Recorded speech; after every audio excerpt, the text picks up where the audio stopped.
जयकार हो। सितारे हिंद का रुतबा रहे सरकार का आला, हमेशा खुश नजर बख्शे मेहरबानी का हक ताला।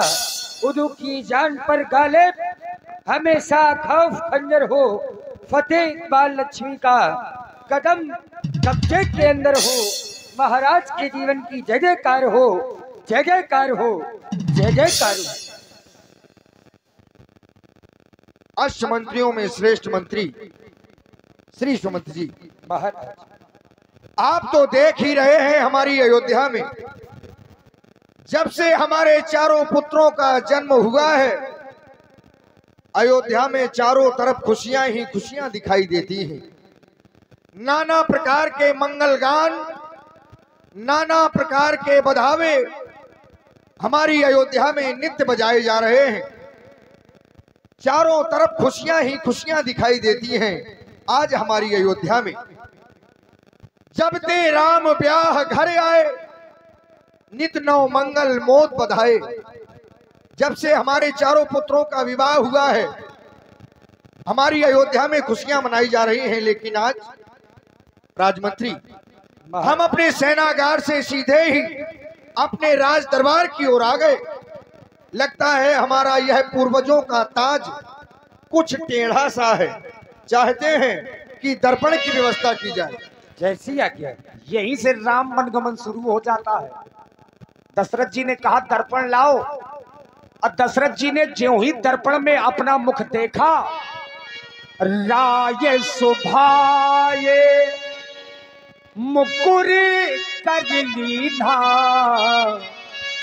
बदन बिलो की मुकुट सम कीन्हा। मुकुट सम कीन्हा बराबर किया, और तभी राजा जी का ध्यान श्रवण सभी पे भये सित के सा, मनहु जरठ पनो असे ओपदेशा। राजमंत्री, आज जैसे ही दर्पण में हम अपने मुख को देख रहे थे, तो हमने आभास किया कि व्यक्ति के जीवन में नाना प्रकार के मित्र बनते हैं और छूट जाते हैं। जो बने रहते हैं वो वास्तव में आपके मित्र हैं, और जो छूट जाते हैं वो तो केवल स्वार्थ के लिए आपसे जुड़े थे।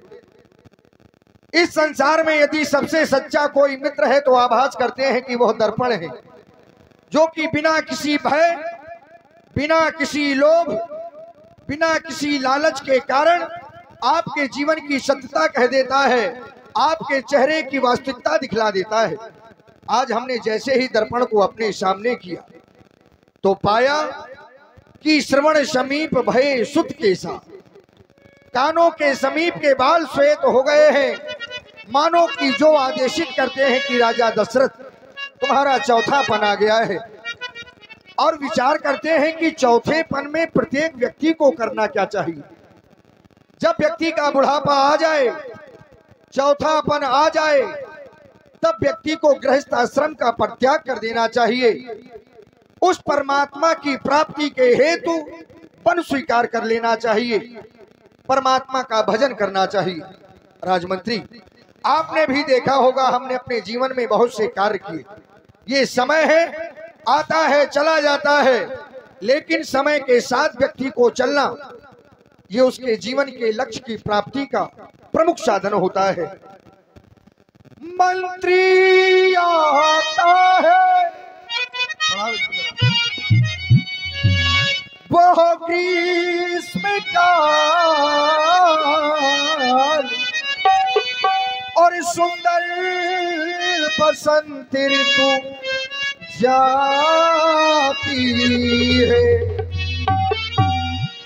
ये तरुणाई पड़ गई हो, ये पृथ्वी अवस्था आती है तरुणाई।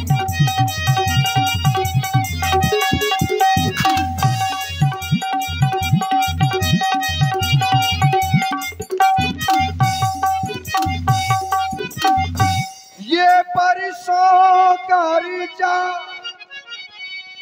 युद्ध स्थल में, और परसों शिकार में मगन रहा।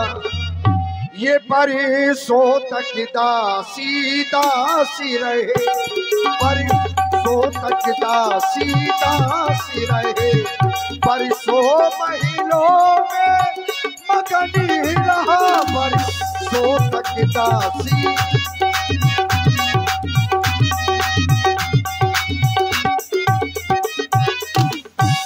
बस अब हमारा यह हृदय कहता है, यह छोड़े छाड़ जागे के जागीरे।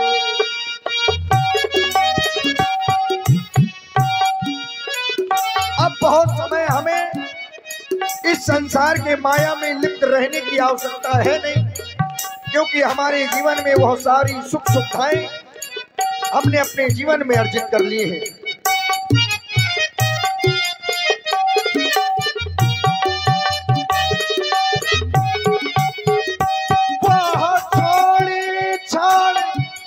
के झाकीरे बंदा तलाश कर मुक्ति का, नादाने ब्याज की चाह तुम्हें, नादाने ब्याज की चाह तुम्हें, खोए देता है पूंजी का नादान ब्याज की।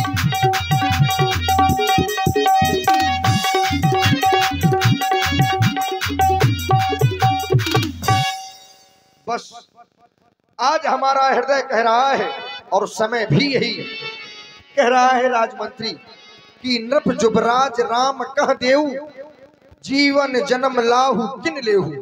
राजा दशरथ, तुम अपने यह अयोध्या का सम्राटी ताज अपने ज्येष्ठ पुत्र राम को क्यों नहीं दे देता और स्वयं जाकर भगवान का भजन क्यों नहीं कर लेता, क्योंकि तुम्हारा बुढ़ापा आ गया है राजमंत्री, और हम भी ऐसा आभास करते हैं।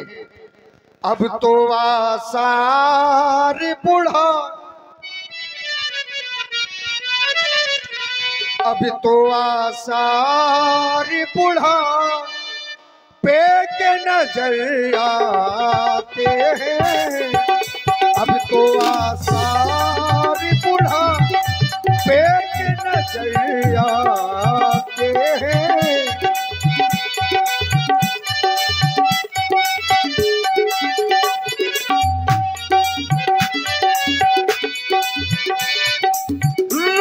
हम मोती की तरह रोज ढले जाते हैं,